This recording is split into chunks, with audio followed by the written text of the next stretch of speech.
What is America's newest big grain crop? How will autos of the future be powered? Why are steel measuring tapes no longer strictly for professionals? Which type of shipbuilding is enjoying a boom? Industry on Parade, Peabody Award winner for public service, produced on film each week by the National Association of Manufacturers.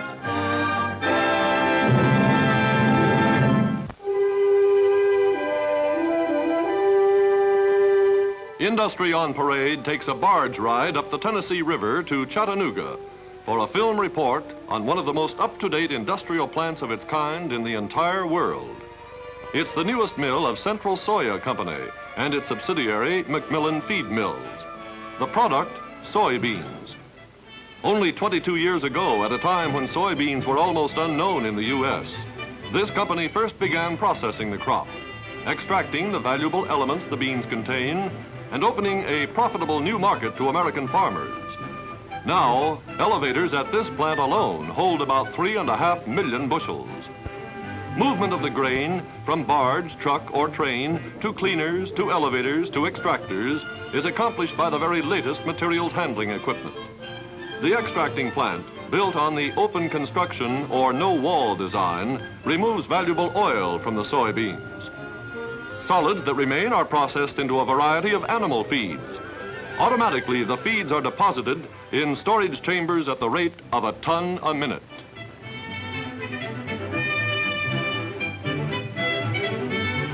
As needed, the various elements required for the different mixes are withdrawn from the numerous bins and blended according to precise formulas as they are directed into bulk delivery units by gravimetric feeders.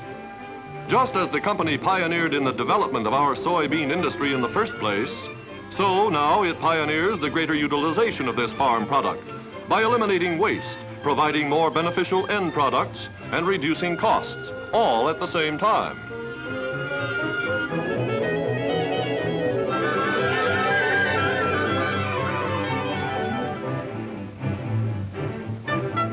Where many plants just grow like topsy, this one was planned and engineered down to the last nut and bolt before a shovel of earth was turned. And every part of the installation was designed for easy expansion as the need requires. The way feed and oil are flowing out of the place to meet the nutritional needs of human beings and animals alike, the projected expansion of these remarkable facilities may come sooner than had been expected. A tribute to those responsible for this outstanding example of inspired factory design.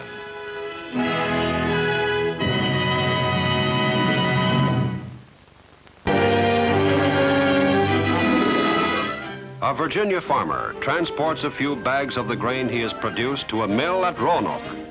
The output of other more distant farms arrives at Lindsay, Robinson and Company by trailer truck or railroad car.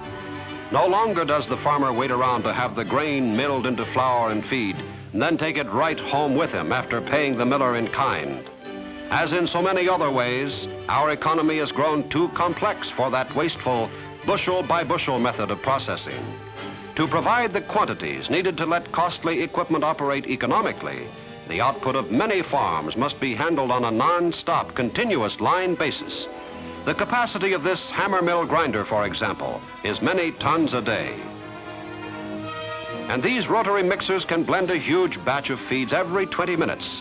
Control of all the machines, plus the valves that regulate the flow of materials, is centered in this single switch panel. Imagine how superior are the feeds today's farmer receives to those his forefathers obtained from their crude neighborhood mills. Now, feed production consists of much more than mere grinding. It involves cleaning the grain, grading it for size and quality, grinding it with scientific accuracy, then blending it according to any one of 30 or 40 formulas. With grain products for human consumption, it's the same story. Here, too, pre-mixing is the rule of the day. And you can now add to the list of baked goods that come all ready for the oven that old Southern favorite, spoon bread. Never heard of spoon bread? Well, that just proves you've always lived well north of the Mason-Dixon line and don't know what you're missing.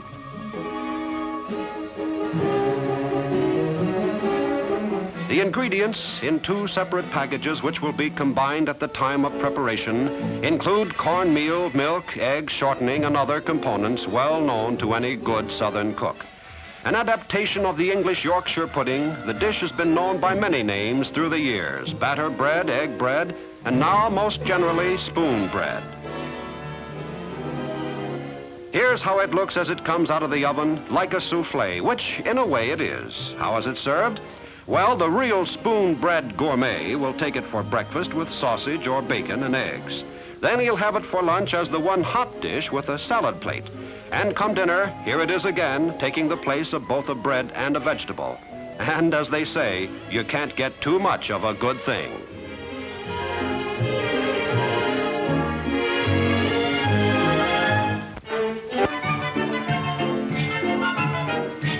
Here's a man who counts his chickens before they're hatched. Scientific breeding and long experience combine to indicate what percentage of a drawer full of eggs will produce live chicks. And the percentage, as you can see, is high here at Martin's Hatchery in Ramsey, Indiana. The ancestry of these pedigreed chicks is all recorded, and their futures, too, are already known. If they come from good egg-laying stock, they'll become breeders. If not, they'll be broilers.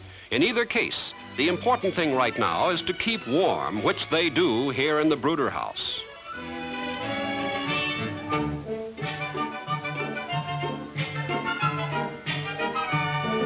A few weeks here, and the chicks, now pullets or cockerels, will be ready for transfer to the range, there to romp and grow to maturity.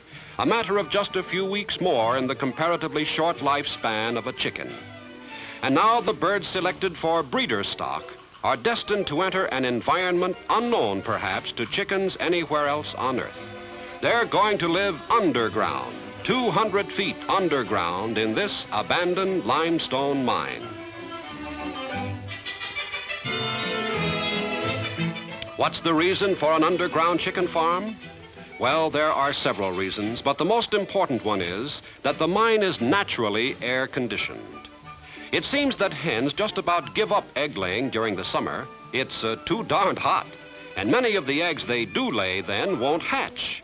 But down here, where it's a constant 56 degrees, they can go on laying the year around.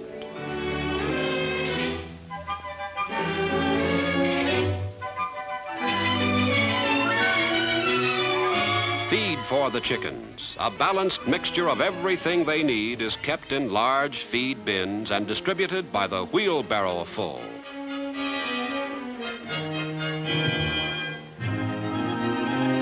The chicken's body heat raises the temperature around them to 60 degrees or more, so blowers bring in cooler air from other parts of the mine.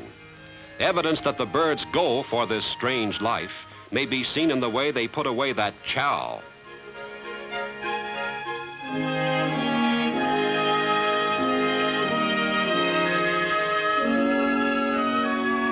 Fixing up the cave to accommodate chickens costs far less than a similar installation above ground, and there's plenty of room for expansion, about 25 acres all told. The mine even has its own water supply, an artesian well. Sunset and sunrise are controlled by the man at the light switch. At 5 p.m., lights are dimmed for 15 minutes while the birds find their roosts.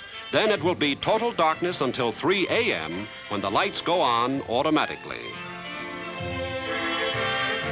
Rise and shine, the old boy says, and egg laying and gathering proceed. The eggs will be taken above ground to the incubator to hatch, and the circle will be started anew. The old limestone mine is producing again, only now you might say it's an egg mine.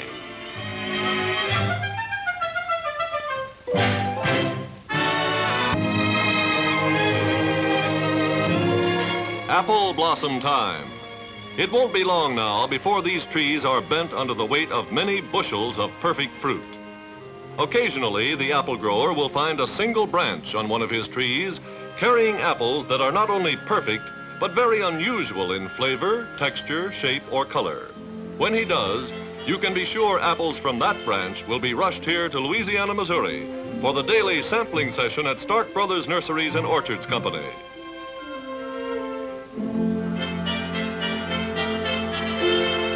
For a single branch off an apple tree, these men have paid as much as $6,000. As a result, they've been able to market such entirely new varieties of apple tree as the Delicious, the Golden Delicious, the Star King, and many others. To see how one branch can produce a forest in just a few years, we look in on the production of what is currently one of their most popular varieties, the dwarf apple tree. To the basic rootstock of a seedling of a French crab is grafted a length of stem from a Virginia crab. One will provide a strong root, the other a hardy, rugged trunk. Now the grafts are wrapped with a tape that will protect them until they have grown together. After this operation, they'll be planted to await further processing.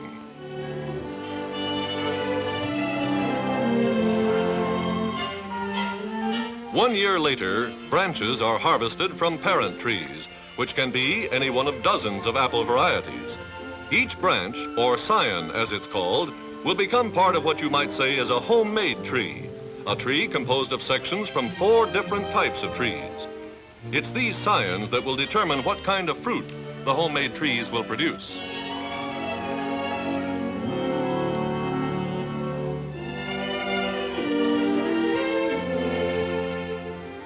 Taken to the workrooms, the scions are joined to the 4th component of our homemade tree, sections of stem from dwarf trees.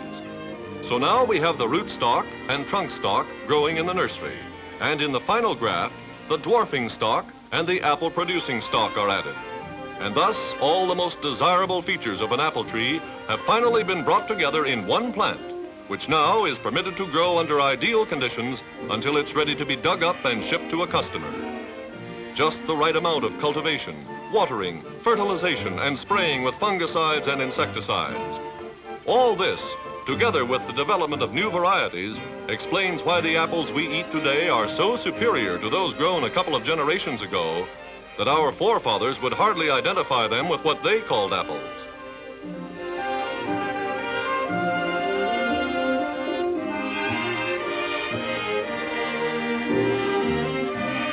Before being dug, the young trees are stripped of leaves. To get the trees out of the ground without damaging roots, the company has developed a mechanical digger that loosens the soil around them so the trees can be gently lifted out.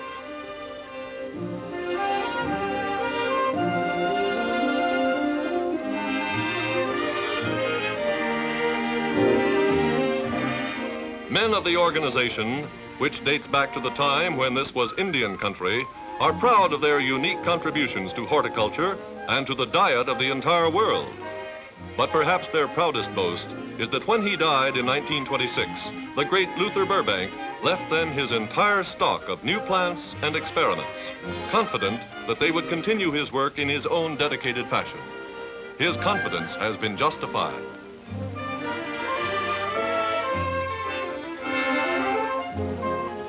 From the Missouri nursery, as well as from nurseries the company maintains in 5 other sections of the country, come not only young apple trees, but fruit trees of all kinds, as well as shrubs, berry vines, and other plants. Here in the warehouse, they're prepared for storage until the proper time of year will bring orders in a flood from all parts of the world.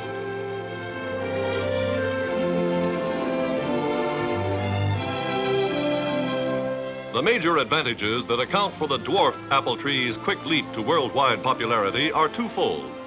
For the professional apple grower, it means easier, less expensive maintenance and harvesting, since there's no need to climb ladders to reach the higher branches. For the householder, the big advantage is that even a postage stamp lot can now accommodate a small orchard.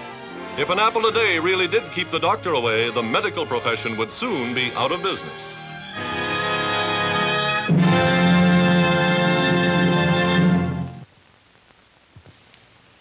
Nearly every American family can now afford an automobile, a radio and television set, a refrigerator and washing machine.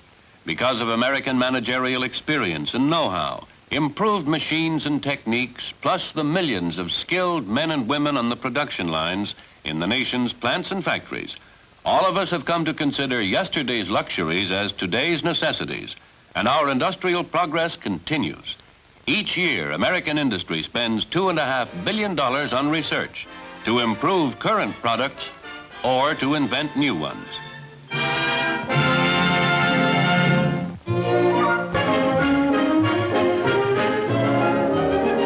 Near Milwaukee, Oregon, experienced cutters harvest a crop of English holly in the heart of the Pacific Northwest region that supplies much of the nation's holiday demand for the colorful boughs. Experience is doubly important in this work to ensure a good selection of cuttings and to protect the trees.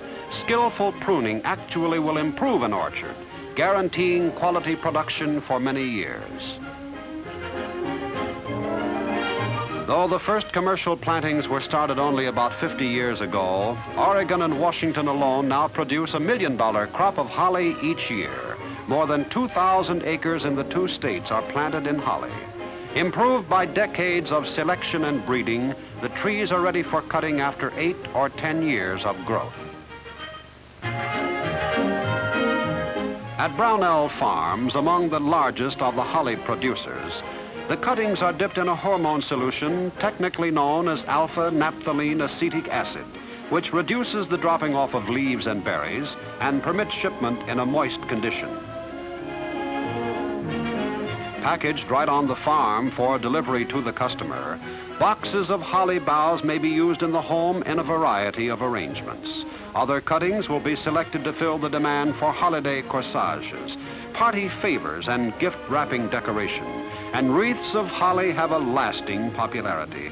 They're formed by specialists using a heavy wire yoke to ensure fullness and uniformity of size. While wreaths are sold for only a few weeks each year, Brownell Farms make holly a year-round nursery business with seedlings and trees for sale. Started as a hobby a generation ago, the nursery now works full-time with holly that creates income and employment locally, as well as colorful good cheer for homes all across the nation.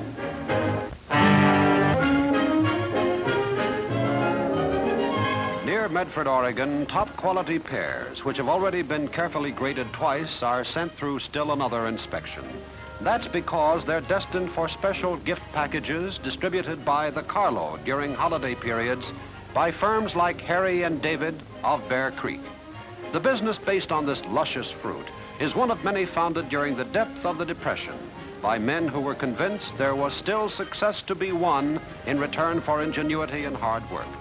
When the world stopped ordering fruit from their orchards, Harry and David Holmes sent boxes of pears to 10 famous men and suggested their friends might like some too. Within 24 hours, they had orders for 467 gift packages, and within 10 years or so, their annual sales had neared the $1 million mark. Now, the single packing plant at Medford is geared to handle as many as 25,000 orders in a day, giving the local express office one of the heaviest volumes in the country.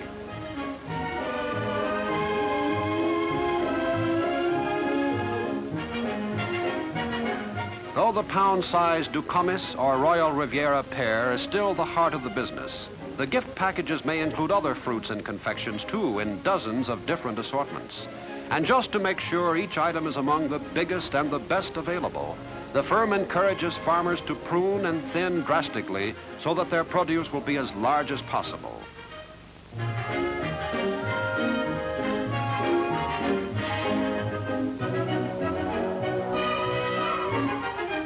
After the contents for a gift basket are assembled, they move along conveyors to expert packers who use paper shells as holders for the final outside layer after carefully filling the shell itself so there won't be empty spaces.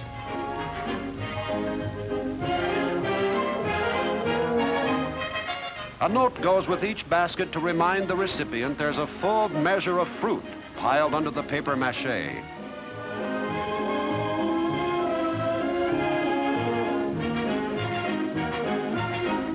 From the beginning, packaging has been almost as important to this business as the fruit and confections, for sentiment is sold along with the fruit. That means packages as exciting as the holidays, with baskets made in the same plant to maintain quality control and to keep workers busy between peak periods of seasonal activity. And the peaks, by the way, are becoming much more frequent, for the company has worked out a plan called Fruit of the Month, which means the artistic bows and other festive wrappers are used not just at holiday time, but throughout the year. One more example of how industry strives to find new ways of providing the consuming public with what it wants and thereby keeps its employees steadily, profitably employed from January through December.